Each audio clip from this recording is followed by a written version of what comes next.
ao vivo. Nós saudando a todos os irmãos com a graça e a paz do Senhor Jesus Cristo. Dá um amém aí na sua casa, aí no seu conforto, no seu lar. Eu quero convidar você a abrir a sua Bíblia, o Salmo de número 30. Nós vamos ler o Salmo 30, do versículo 1 até o versículo 12, isto é, todo o Salmo. Ele é um salmo de ações de graças pela libertação da morte. É um salmo de Davi, um cântico da dedicação da casa. Eu quero convidar você no conforto aí do seu lar, se aquietar neste momento, pegar a sua Bíblia. Se você está no seu quarto em silêncio, nós vamos fechar os nossos olhos, nós vamos orar com a nossa Bíblia aberta. Ó Deus, nós te damos graças, Senhor, porque até aqui o Senhor nos ajudou. A tua boa mão, ó Deus, tem nos sustentado, tem nos guiado, tem nos amparado. Nós te agradecemos, ó Deus, porque o Senhor não nos deixa, não nos abandona. O Senhor jamais nos desampara. Obrigado, ó Deus, pelo alimento, pela provisão, pela saúde, pelo dom da vida e pelo presente da vida eterna em Cristo Jesus. Agora, Deus, que quando vamos ler a Tua palavra e vamos prestar culto ao Senhor, clamamos, ó Deus, que o Senhor venha falar conosco e nos ajudar e ministrar sobre a nossa vida, ouvir a nossa oração, aceitar o nosso louvor, receber o trono da graça, este culto, ó Deus, que é prestado em nome de Jesus. Amém. O Salmo 30, versículo 1, enquanto o Ministério de Louvor já se prepara aqui para nos conduzir nessa noite de louvor e adoração também, diz assim a palavra de Deus: eu te exaltarei, ó Senhor, porque tu me livraste e não permitiste que os meus inimigos se regozijassem contra mim. Senhor meu Deus, clamei a ti por socorro e tu me saraste. Senhor, da cova fizeste subir a minha alma, preservaste a minha vida, para que não descesse à sepultura. Salmodiai ao Senhor, vós que sois seus santos, e dai graças ao seu santo nome, porque não passa de um momento a sua ira. O seu favor dura a vida inteira. Ao anoitecer, pode vir o choro, mas a alegria vem pela manhã. Quanto a mim, dizia eu, na minha prosperidade, jamais serei abalado. Tu, Senhor, por teu favor, fizeste permanecer forte a minha montanha. Apenas voltaste o rosto, fiquei logo conturbado. Por ti, Senhor, clamei, ao Senhor implorei. Que proveito obterás do meu sangue quando baixo a cova? Louvar-te-á porventura o pó? Declarará ele a tua verdade? Ouve, Senhor, e tem compaixão de mim. Sê tu, Senhor, o meu auxílio. Converteste o meu pranto em folguedos. Tiraste o meu pano de saco e me cingiste de alegria, para que o meu espírito te cante louvores e não se cale. Senhor Deus meu, graças te darei para sempre. Amém. Nós vamos dar graças ao Senhor nessa noite, louvando, engrandecendo, adorando o nosso Deus, porque o Senhor coloca em nós um novo cântico. Ele nos cinge de alegria. E como foi lido aqui, choro pode durar uma noite, mas a alegria vem pela manhã. Vamos louvar ao Senhor? Vamos engrandecer a Deus junto com o Ministério de Louvor?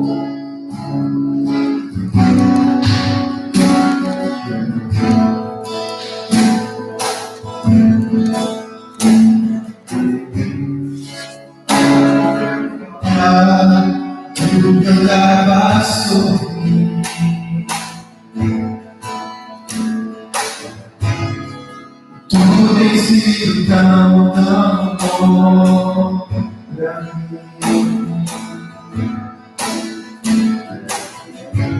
Antes de teu respirar, sopraste a vida em mim.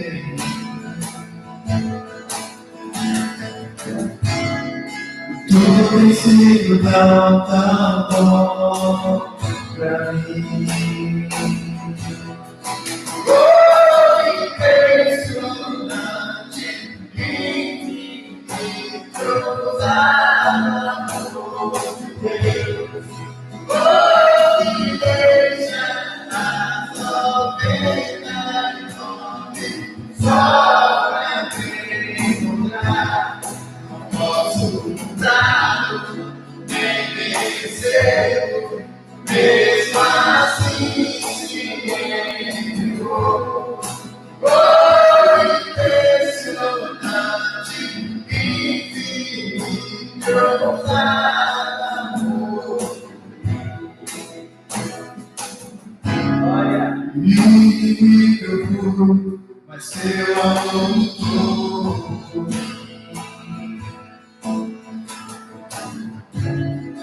Tudo tem sido tão bom pra mim. Não tinha valor, mas tudo ele pagou por mim. Tudo tem sido tão bom pra mim.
As sombras, estava as montanhas pra me encontrar. Derruba as muralhas, histórias mentiras pra me encontrar. Casos para sombra, estava as montanhas pra me encontrar. Derruba as muralhas, histórias mentiras pra me encontrar.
Tu és soberano sobre a terra, sobre os céus, tu és Senhor absoluto. Tudo que existe e acontece, tu sabes muito bem. Tu és tremendo. E e a essa glória de Deus, tu te encontras comigo também. Esse amor tão grande eleva minha família. Tu és eterno.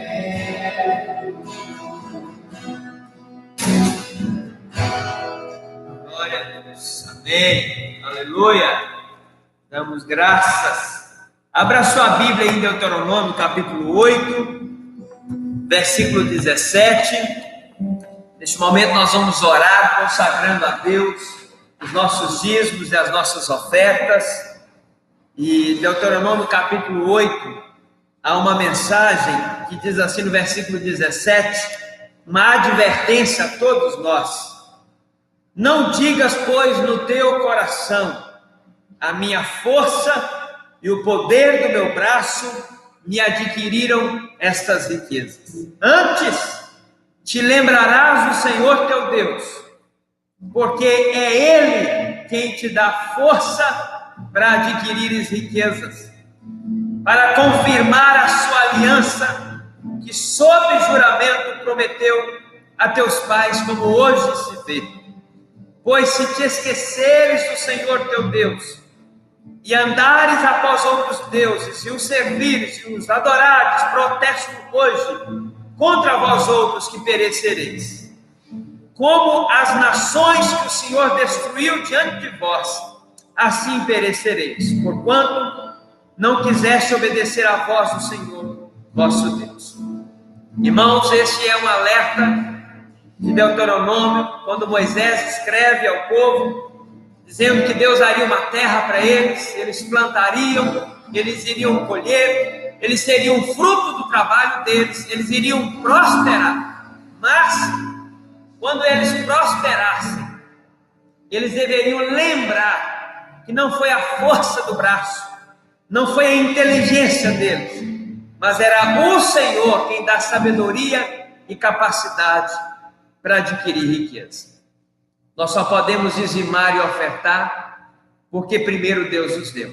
E preste atenção numa frase que veio à minha mente essas semanas, depois de observar tantas coisas. É um péssimo negócio não ser dizimista. Grave isso. É um péssimo negócio. Vamos orar? Pastor Gladson, com a sua voz, vem cá, pastor. O senhor orar neste momento, consagrando a Deus nossos dízimos e ofertas. Deus, nós queremos te agradecer pela bondade, pelo cuidado do Senhor para com nossas vidas. Nós somos gratos, Deus, porque o Senhor tem sido um Deus gracioso para conosco. E a tua palavra diz, ó Deus querido, que melhor coisa é dar do que receber. É verdade. E nós queremos devolver ao Senhor, Deus, parte daquilo que o Senhor tem nos dado. Grato, com muita alegria no coração que fazemos isso, Senhor. Nesse momento nós queremos consagrar os dízimos e as ofertas ao Senhor. E que o Senhor possa receber como aroma suave as tuas narinas, ó Deus. Oramos assim, convicto e grato por tudo que o Senhor está fazendo, em nome de Jesus, o nosso Salvador. Amém.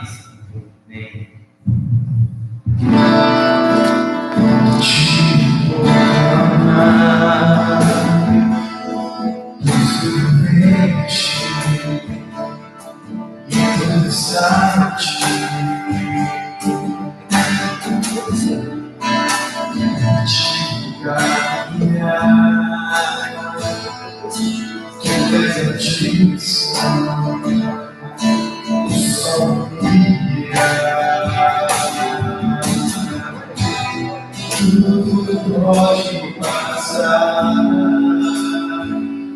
meu amor jamais me deixa. Sempre há de existir um novo amanhã preparado para mim.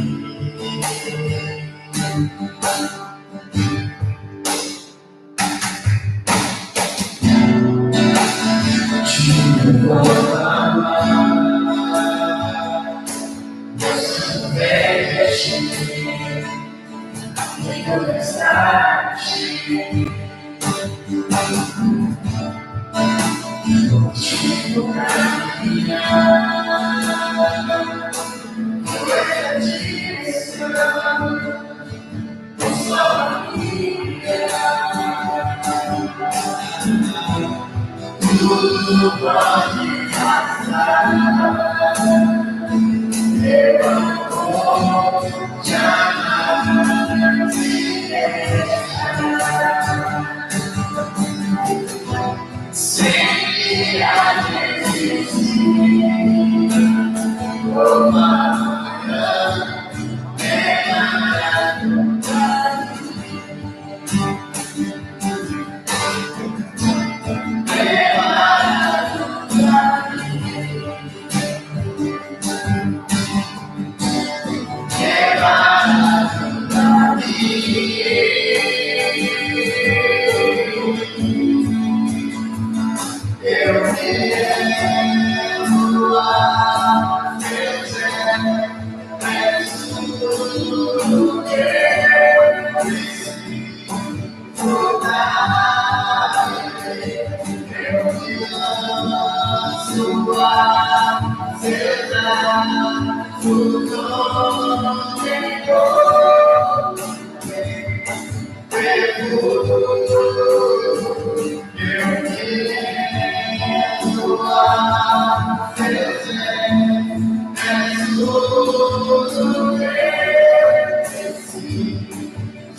Ministério de Louvor.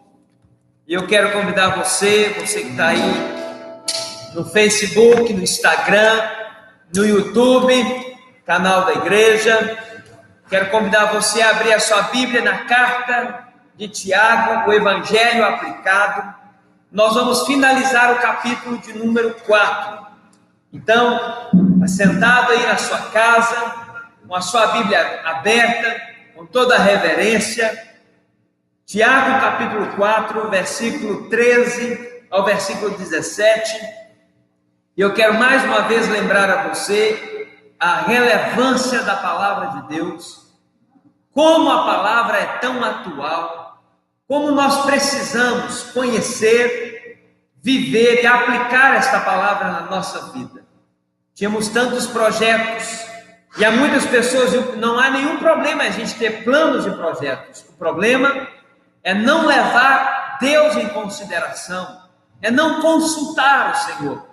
Quantas pessoas estão fazendo planos e projetos sem sequer levar Deus em conta? E esse texto de Tiago capítulo 4, ele vem nos ensinar a cuidar da presunção humana. No capítulo 4, nós vimos que temos que enfrentar a sedução do mundo, as paixões da carne, as ciladas do diabo, e agora nós temos que enfrentar o perigo da presunção humana. Deixa eu ler o versículo 13 até o versículo 17, diz assim, e assim nós vamos encerrar o capítulo de número 4, e na próxima semana, certamente vamos encerrar a carta de Tiago, que é extremamente necessária para os dias hoje. Versículo 13 do capítulo 4 diz assim: atendei agora vós, que dizeis, hoje ou amanhã iremos para tal cidade, e lá passaremos um ano, e negociaremos, e teremos lucros. Vós não sabeis o que sucederá amanhã, que é a vossa vida. Sois apenas como a neblina que aparece por um instante e logo se dissipa. Em vez disso, devias dizer: se o Senhor quiser, não só viveremos, como também faremos isto ou aquilo. Agora, entretanto, vos jactais das vossas arrogantes pretensões. Toda jactância semelhante a essa é maligna. Portanto, aquele que sabe que deve fazer o bem e não faz, nisso está pecando. Amém? Que bênção, graças a Deus. Preste atenção, esse texto é um texto que fala da vontade de Deus. E nós vimos na semana passada que Tiago ressalta 3 atitudes que nós podemos ter em relação à vontade de Deus. A primeira é ignorar a vontade de Deus. E eu espero que desde semana passada, depois de ouvir a ministração, que você não faça essa escolha. Por quê? Porque ignorar a vontade de Deus é uma insensatez, é uma loucura. Por quê? Porque nós não sabemos nem sequer o que vai acontecer amanhã. Essa atitude de ignorar a vontade de Deus é a marca do secularismo. O que é o secularismo? É viver uma vida sem levar Deus em conta. É você ser o capitão do seu navio. É você ser o senhor do seu próprio destino. Na verdade, o sonho latente de Adão e Eva está patente agora na nossa sociedade. É o sonho de ser o seu próprio Deus, o senhor da sua própria vida, o dono das suas próprias coisas. Então essa é a marca do secularismo. E ao que dá a entender, Tiago está mostrando para nós que havia pessoas naquele tempo que estavam fazendo planos e sonhos e projetos e sem sequer consultavam a Deus. Esse aqui é o primeiro grupo de pessoas, aqueles que ignoram a vontade de Deus. E eu falei na semana passada que ignorar a vontade de Deus é um ato de insensatez, primeiro porque a vida é muito complexa, nós não temos domínio sobre tudo, há muitas coisas que nós não temos o controle sobre elas. Segundo, a vida é muito incerta, quem sabe o que vai acontecer amanhã?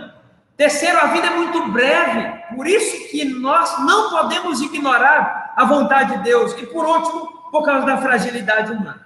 Mas há uma segunda opção que as pessoas podem fazer, e muitos têm feito, e eu espero que você não faça essa escolha. Se a primeira é ignorar a vontade de Deus, a segunda é desobedecer à vontade de Deus. Ignorar a vontade de Deus é a marca do secularismo. Mas desobedecer à vontade de Deus é a marca do mundanismo. E são muitos crentes que têm escolhido viver uma vida nessa filosofia de mundanismo.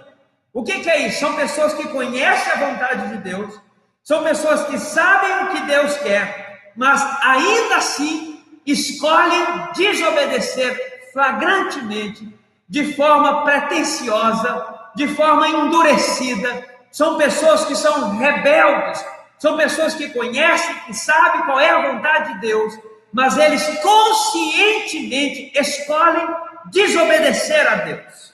E aí eu me lembro da segunda carta de Pedro, no capítulo 2, versículo 21, quando diz assim: pois melhor lhes fora nunca tivessem conhecido o caminho da justiça, do que agora conhecê-lo, voltarem para trás, apartando-se do santo mandamento que lhes foram dados. Sabe por que as pessoas conhecem a vontade de Deus, mas ainda assim escolhem deliberadamente desobedecê-lo?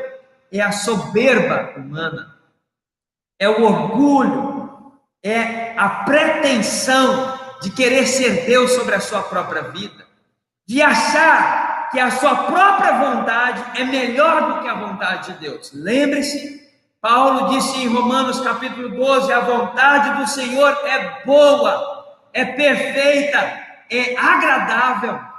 Um cristão, ele vai enfrentar lutas se viver a vontade de Deus, mas ele vai ser mais santo e certamente vai ser mais feliz, porque a vontade de Deus, ela é agradável.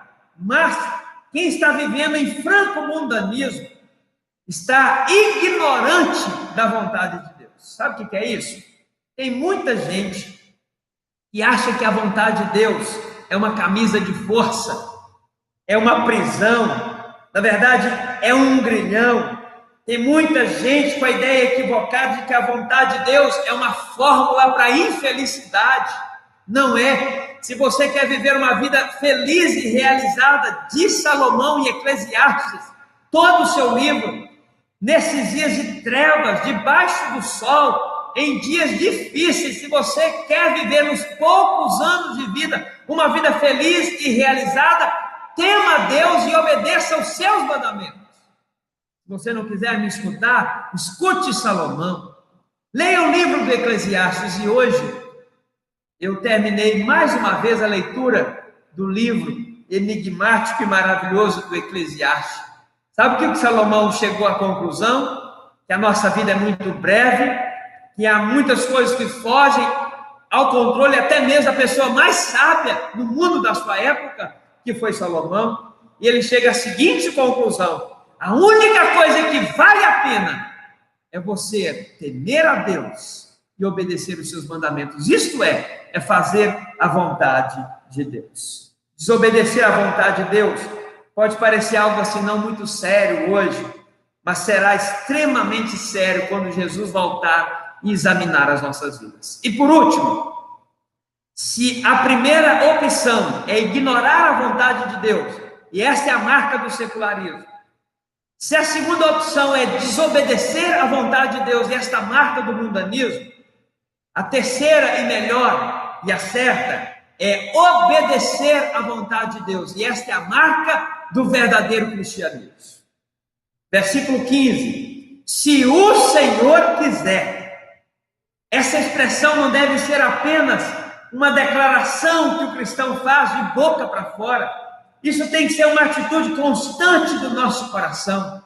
Se o Senhor quiser, isto é, a vontade de Deus, o querer de Deus, nós estamos submissos e prontos a fazer a vontade de Deus. Lembra que o Senhor Jesus falou em João capítulo 4?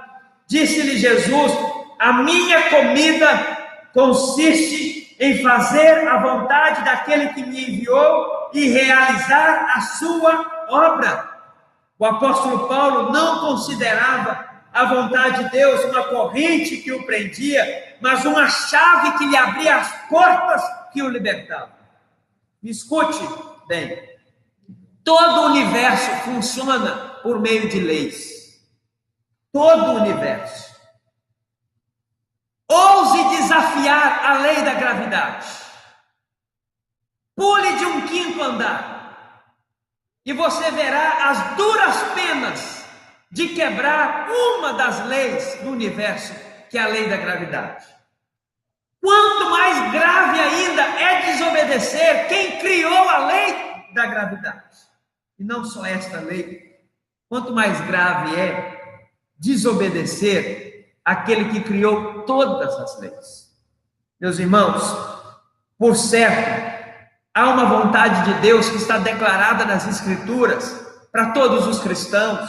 Por exemplo, 2 Coríntios capítulo 8, é da vontade de Deus que todo crente se sujeite a ele. 1 Tessalonicenses capítulo 4, versículo 3, diz que é da vontade de Deus que não nos entreguemos à imoralidade sexual. Todo crente sabe disso. Todo cristão deve se regozijar, deve orar, deve agradecer. Está em 1 Tessalonicenses capítulo 5. É a vontade de Deus declarada nas Escrituras. Mas eu quero dizer que você precisa buscar a vontade de Deus específica para a sua vida. Há um querer real, particular, pessoal de Deus para a sua vida. E nós devemos, antes de falar assim, ano que vem eu vou para tal lugar, daqui a 5 anos eu vou estar em tal lugar, ou vou fazer isso ou aquilo outro, nós devemos levar em consideração qual é a vontade de Deus. Há um livro, O Sentido da Vida, de John Mackay, que ele diz assim: a tragédia dessa geração não é a má distribuição de renda apenas, é a má distribuição das vocações. Você sabe por que nós temos altíssimos índices de ansiedade, de depressão e de infelicidade na nossa geração? Muitas pessoas que não estão fazendo a vontade de Deus. Pessoas que saem escolhendo suas profissões, pessoas que saem escolhendo o que elas querem fazer ou o que eles vão fazer, sequer consultam a Deus qual é o chamado, qual é a vocação, qual é a vontade de Deus para a vida deles. Eu conheci uma pessoa, um colega, que ele fez alguns anos de mecatrônica, pagou caro, 2 anos, depois mais alguns anos de jornalismo, e ele jogou muito dinheiro fora de mensalidades e livros, para não ser nenhum nem outro. E eu fiquei pensando, se ele tivesse consultado a vontade de Deus, e se ele tivesse perguntado: ó Deus, o que o Senhor quer de mim? O que o Senhor quer que eu faça? Eu quero dizer isso para você, meu irmão, porque você não vai encontrar na sua Bíblia escrito assim: faça jornalismo ou faça engenharia. Como é que você vai descobrir a vontade específica de Deus para a sua vida? Você sabe como? A relação do cristão com a vontade de Deus é uma experiência crescente.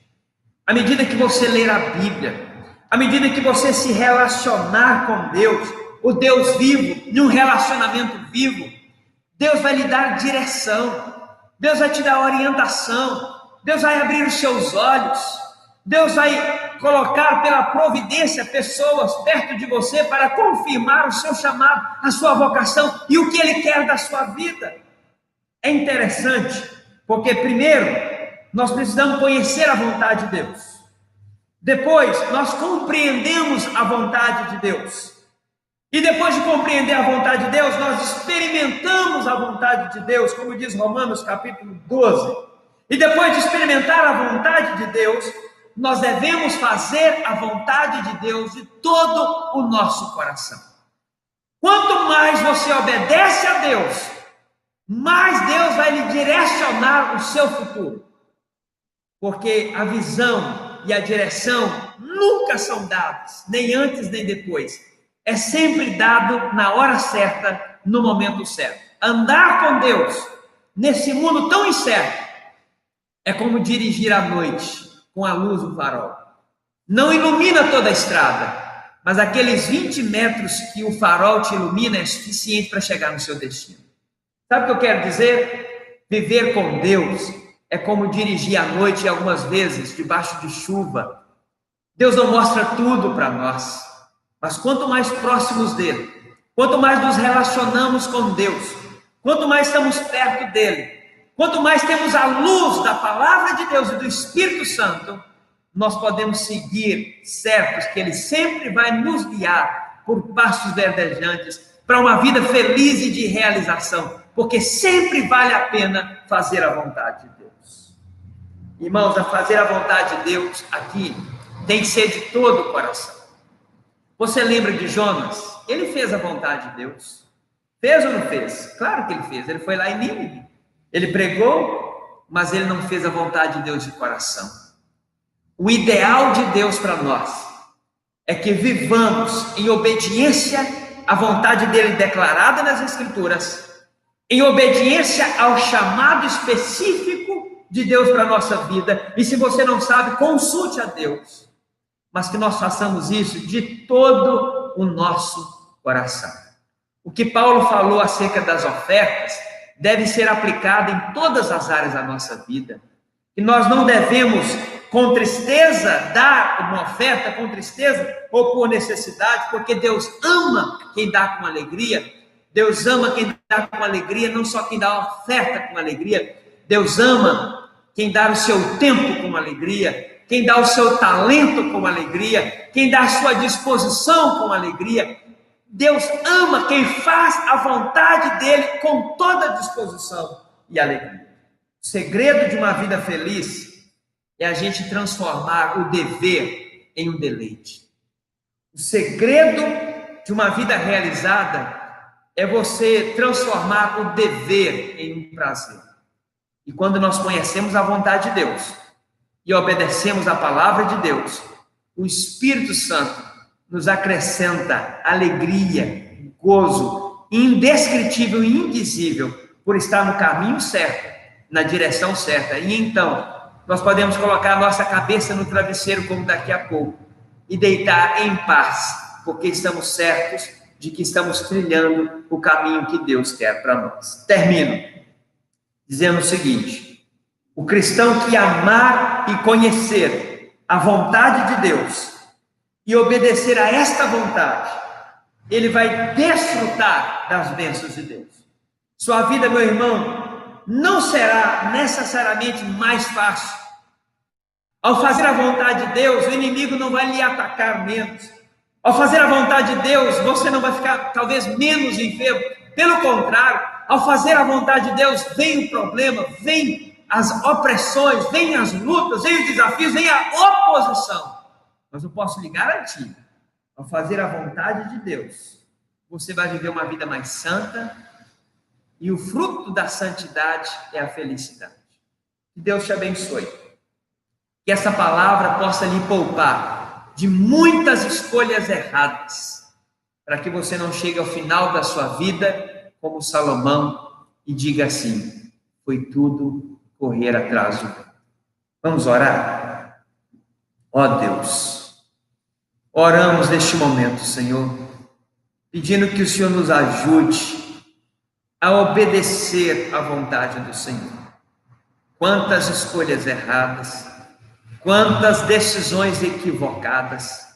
Meu Deus, quantos jovens e adolescentes desorientados na vida, quantos homens e mulheres, ó Deus, não consultando a vontade do Senhor, vivendo em pleno secularismo, quantos crentes vivendo em pleno mundanismo, desobedecendo a tua vontade. Mas nós queremos viver o verdadeiro cristianismo, se o Senhor quiser, primeiro a vontade do Senhor. E então, ó Deus, com a tua bênção, com a tua aprovação, nós iremos planejar, e realizar, e trabalhar, e servir. Nós iremos produzir, e seremos bênção na vida de todos aqueles que estão ao nosso redor. Este é o nosso desejo e a nossa oração, em nome de Jesus. Amém. Meu irmão, eu me despeço agora de você. A equipe que está aqui, Ministério de Louvor, Pastor Gládio, Presbítero Benzinho, demais irmãos que estão aqui servindo. Tenha uma boa noite, um bom descanso. Se esta palavra lhe abençoou, salve, copie, compartilhe na sua linha do tempo, ou salve este link e envie para alguma pessoa, um parente ou uma família, algum familiar que precisa ouvir essa mensagem. Que Deus te abençoe. Amanhã, 21 horas, nós estamos estudando a carta de Pedro na live. Estamos juntos até depois do fim. Amém? Com Deus.